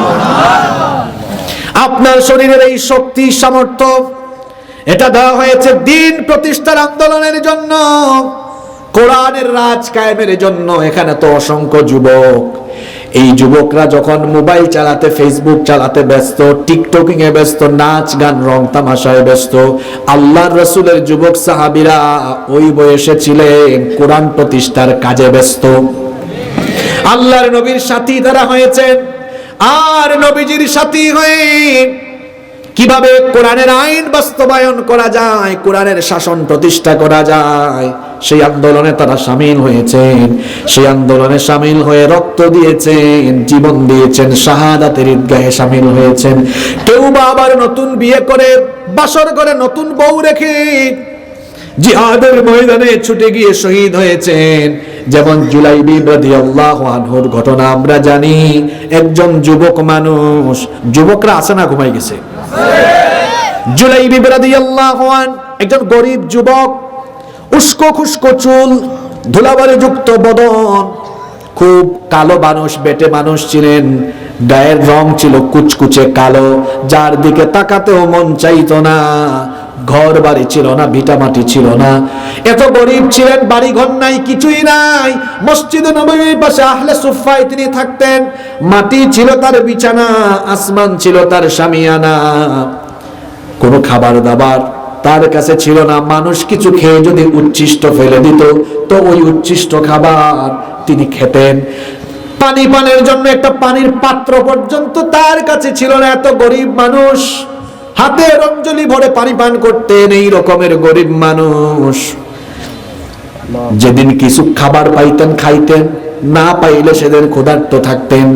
নবীজি একদিন সাহাবীদের সাথে মসজিদে নববীতে কথা বলছেন, ওই সময়ে জুলাইবিব পাশ দিয়ে যাচ্ছেন। নবীজি তার সাথের সাহাবীদেরকে বললেন, ওই যে আমার পাশ দিয়ে যায় আমার ওই যুবক সাহাবীকে তোমরা কি চিনো নাকি? সাহাবীরা বললেন, না, এত অপরিচিত মানুষ, তাকে তো আমরা চিনি না। নবীজি বললেন, তোমরা না চিনলেও কি হবে, আমি তাকে চিনি। এ হচ্ছে আমার প্রিয় সাহাবী জুলাইবিব। দেখেন, নেতা কারে কয়? একজন ক্ষুদ্রতম পর্যায়ের কর্মীর খবরও তার কাছে আছে না নাই? কি জাতের নেতা? নেতৃত্ব কারে কয়? নেতৃত্বের গুণাবলী কেমন ছিল সবার খোঁজ খবর নবীজির কাছে থাকতো। নবীজি জুলাইবিবকে ডাকলেন, বললেন, ইয়া জুলাইবিব, তুমি কি বিয়ে করবা না? বয়স তো হয়ে গেল, যুবক মানুষ। জুলাইবিব রাদিয়াল্লাহু আনহু বললেন, আমাকে কে তার মেয়ে বিয়ে দিবে? আমি তো গরিব মানুষ, দেখতে খাটো, বেটে প্রকৃতির, গায়ের চামড়া কুচকুচে কালো, গায়ের মধ্যে যে জামা কাপড় আছে সেগুলো ছিঁড়া, ঘর বাড়ি হয় সম্পদ কিচ্ছু নাই। কে তার মেয়ে আমার কাছে বিয়ে দিবে? আমি আখিরাতের আশায় আছি, আল্লাহ যদি আখিরাতে কিছু দেন আলহামদুলিল্লাহ। তখন নবীজি ওই দিন আর কোনো কথা বললেন না, জুলাইবিব চলে গেলেন। দ্বিতীয় দিন আবার নবীজি জুলাইবিবকে একই রকমের প্রশ্ন করলেন, জুলাইবিব একই রকমের উত্তর দিলেন। তৃতীয় দিনও জুলাইবিবকে নবীজি একই রকম কথা বললেন, জুলাইবিব একই রকমের উত্তর দিলেন। নবীজি জুলাইবিবকে কাছে ডাকলেন, জুলাইবিবকে কাছে ডেকে বললেন, আমার অমুক আনসারী সাহাবীর বাড়িতে যাও, তাদের ঘরে একটা সুন্দরী মেয়ে আছে, গিয়ে বলো আল্লাহর রাসূল আমাকে পাঠিয়েছেন বিবাহের পয়গাম দিয়ে আপনাদের মেয়েকে আমার সাথে বিয়ে দেওয়ার জন্য। নবীজির কথা মোতাবেক জুলাইবিব রাদিয়াল্লাহু আনহু ওই আনসারী সাহাবীর বাড়িতে গিয়ে দরজায় নক করলেন। ওই সাহাবী দরজা খুলে দিলেন, বললেন আপনি কে? আমি তো চিনলাম না। জুলাইবিব রাদিয়াল্লাহু আনহু নিজের পরিচয় দিয়ে বললেন আল্লাহর রাসূল আমাকে পাঠিয়েছেন। ওই সাহাবী ঘরের ভেতরে ঢুকালেন। জুলাইবিব রাদিয়াল্লাহু আনহু বললেন আল্লাহর রাসূল বিবাহের পয়গাম দিয়েছেন, আপনার মেয়েকে আমার কাছে বিয়ে দিতে বলেছেন। তিনি তখন বললেন কি বলো? তোমার শরীরের চামড়া এত কালো, বেটে মানুষ, তোমার চুলগুলো উস্কো খুস্কো, গায়ের মধ্যে জামা কাপড় ছেঁড়া, আমি এত ধনী মানুষ, আমার মেয়েটাও সুন্দরী, তুমি কেমনে আমার মেয়েকে বিয়ে করার সাহস করলে? ভেতরে গেলেন, স্ত্রীর সাথে এই কথাবার্তা বলছেন। স্ত্রী উকি দিয়ে দেখলেন ছেলেটার জামা কাপড় ছেঁড়া, কালো, বেটে, এত গরিব মানুষ, স্বামী স্ত্রী কথা বলছেন। এইরকম তো একটা ছেলের কাছে আমাদের মেয়ে বিয়ে দেওয়া যায় না। ওইদিকে ঘরের ভেতর থেকে মেয়ে সব কথাবার্তা শুনে ফেলেছে। মেয়ে তখন বলল আব্বা জান, আম্মা জান, এত বড় দুঃসাহস আপনাদের কি করে হলো? আল্লাহর রাসূল যে প্রস্তাব দিয়েছেন সেই প্রস্তাব ফিরিয়ে দেওয়ার সাহস আপনাদের কেমনে হলো? তখন মা বাবা দুজনেই বললেন মেয়ে আমার, তুমি হয়তো ঘরের ভেতর থেকে আবেগের চোটে কথা বলছো, একটু ঘরের ভেতর থেকে বের হয়ে ছেলেটাকে একবার দেখো, দেখবা বিয়ে করতে মন আর চাইবে না। এত কালো, উস্কো খুস্কো চুল, গায়ের জামা কাপড় ছেঁড়া, গায়ের মধ্যে ময়লা, ঘর বাড়ি কিছুই নাই। তখন মেয়ে বললেন আব্বা আম্মা কিচ্ছু দেখা লাগবে না, আল্লাহর রাসূল আমার জন্য যাকে ঠিক করে প্রস্তাব দিয়েছেন সে যেমনই হোক আমার কোনো আপত্তি নাই, নবীজির প্রস্তাবে আমি রাজি হয়ে গেলাম। বিয়ে হয়ে গেল। প্রথম রাত, ফুল সজ্জার রাত, বাসর সজ্জায় জুলাইবিব রাদিয়াল্লাহু আনহু তার এই সুন্দরী স্ত্রীর কাছে গিয়েছেন, কথাবার্তা বলছেন, প্রেম ভালোবাসা নিবেদনের সময়। কিন্তু ওই সময়ে দরজার বাহির থেকে আওয়াজ শোনা গেল আইনা জুনুদুল্লাহ, আল্লাহর মুজাহিদরা কোথায়? নবীজি জিহাদের ডাক দিয়েছেন। তীরের শলা থেকে যেমন ধনুক ছুটে যায়, ঠিক তেমনি ভাবে জুলাইবিব রাদিয়াল্লাহু আনহু তার প্রিয়তমা সুন্দরী স্ত্রীর সঙ্গ বিচ্ছিন্ন করে তলোয়ার হাতে নিয়ে জিহাদের ময়দানে ছুটে গেলেন।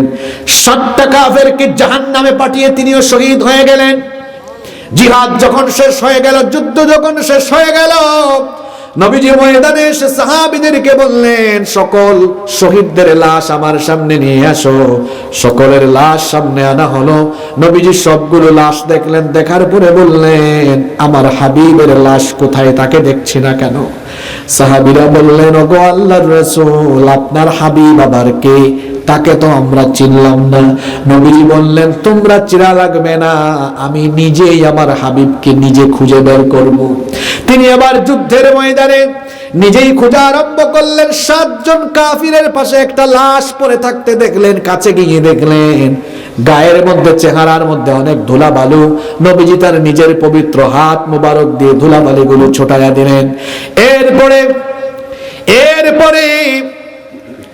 নবীজি ধুলাবালুগুলো ছুটাইয়া দেওয়ার পরে দেখলেন এটা তার প্রিয় সাহাবী জুলাইবিব। অন্য সাহাবীদেরকে ডেকে বললেন দেখো দেখো, এটা হচ্ছে আমার হাবিব। নবীজি তখন জুলাইবিবের মাথা নবীজির উরু মুবারকের উপরে রাখলেন। উরু মুবারকের উপরে রেখে বললেন আহারে, তুমি নতুন বিয়ে করেছো, নতুন বিয়ে করে তোমার এত সুন্দরী স্ত্রী রেখে আল্লাহর দ্বীন বিজয়ের জন্য, কোরআনের রাজ কায়েমের জন্য তুমি জীবনটা এখানেই বিলিয়ে দিয়েছো জুলাইবিব। আমি সাক্ষ্য দিচ্ছি তুমি আমার, আমি তোমার। এখনকার যুবক ছেলেরা তার গার্লফ্রেন্ডকে বলবে তুমি আমার, আমি তোমার।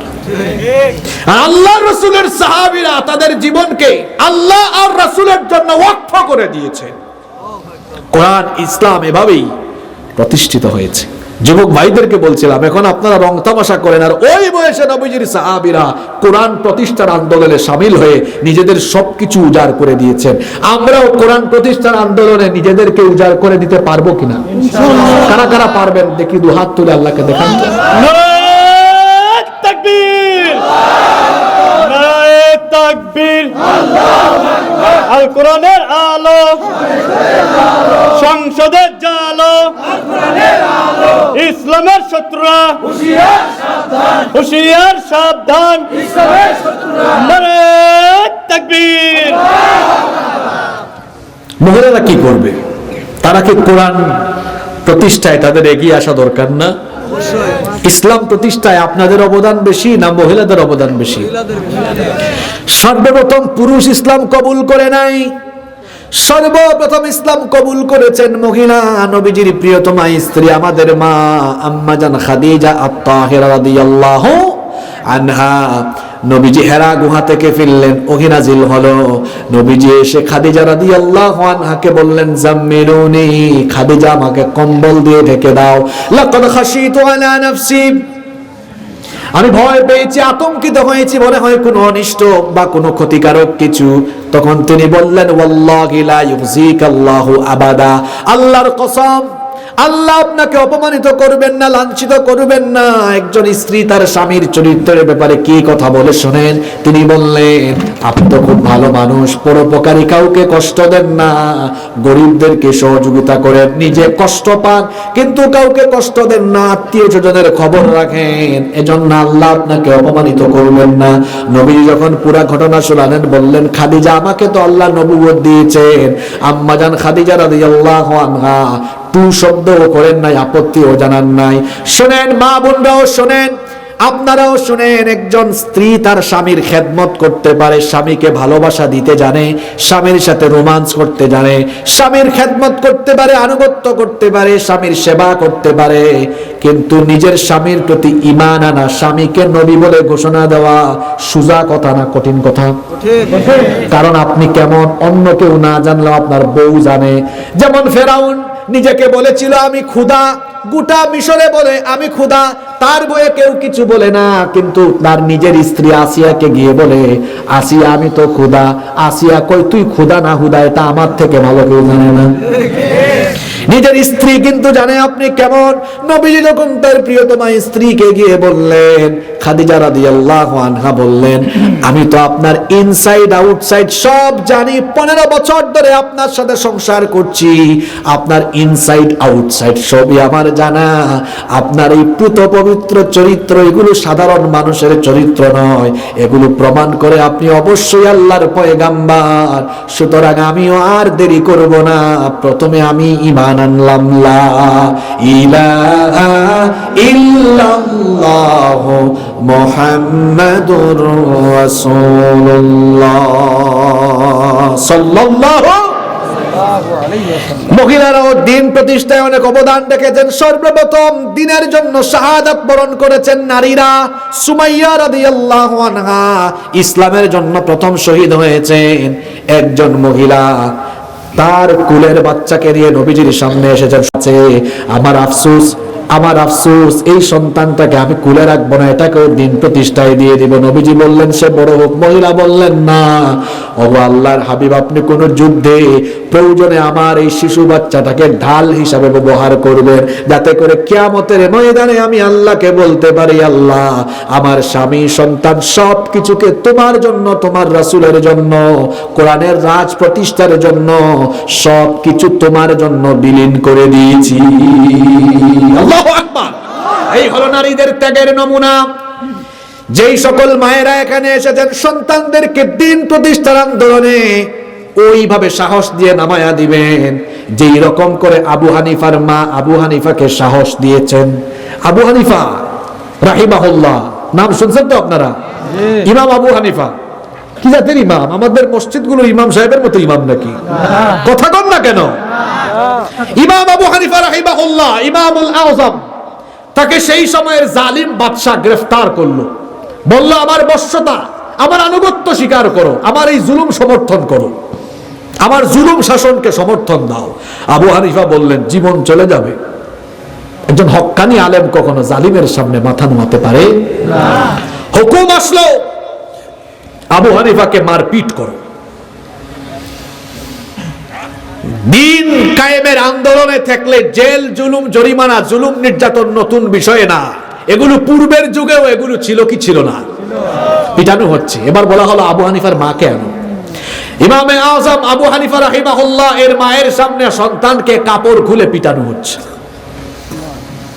মা একটু মন খারাপও করলেন না, উল্টা কি বললেন, আবু হানিফা এরা তোমাকে খুব পিটাচ্ছে দেখছি, পিটাতে পিটাতে যদি তোমাকে সেন্সলেস বানায়াও ফেলে, লাশ বানায়াও ফেলে, তুমি আল্লাহর দ্বীনের উপরে অটল থাকবা, এদের সামনে মাথা নুয়াবা না।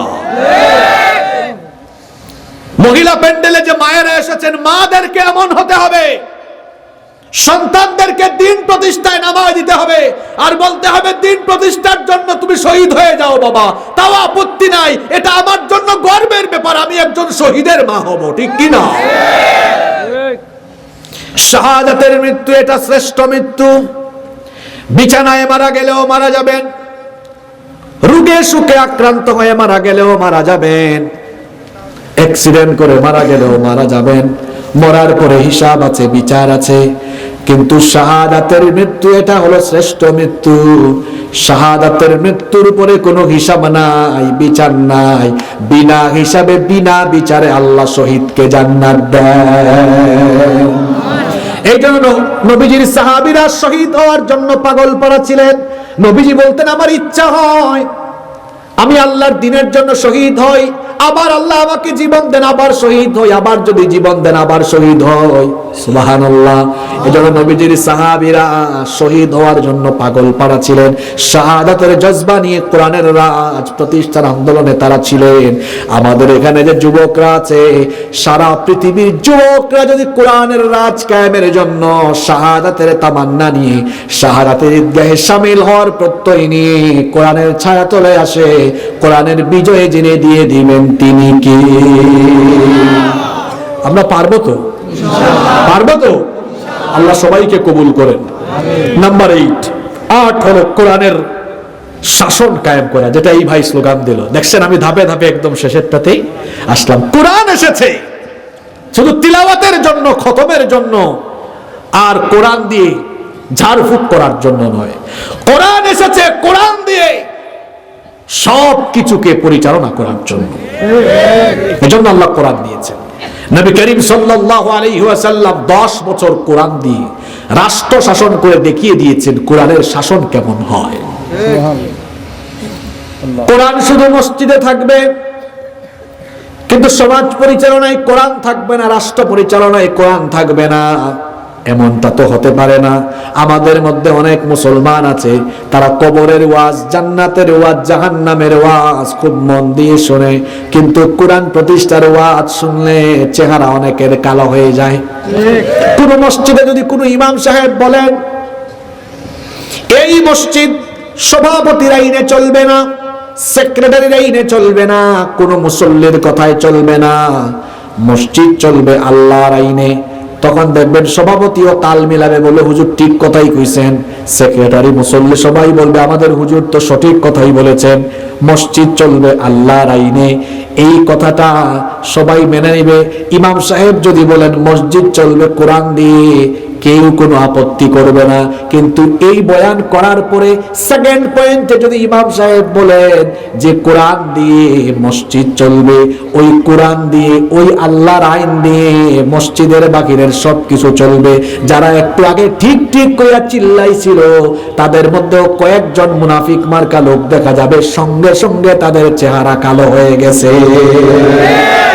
তার মানে বোঝা যায় কিছু মানুষ অনুষ্ঠান উদ্বোধনের আগে তিলাওয়াত, কোরআনের খতম, কোরআনের তেলাওয়াত, এগুলোতে তাদের ঝামেলা নাই, কিন্তু কোরআনের রাজ কায়েমে তাদের যত ঝামেলা, যত বাধা বিপত্তি। কারণ হলো কোরআনের রাজ, কোরআনের শাসন যদি কায়েম হয়ে যায়, চুরি থাকবে না, ডাকাতি থাকবে না, লুটপাট থাকবে না।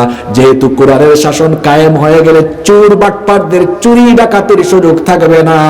এই জন্য চোর, ডাকাত আর দুর্নীতিবাজ লোকেরা কোরআনের রাজ কায়েমের বিরুদ্ধে দাঁড়িয়ে যায়।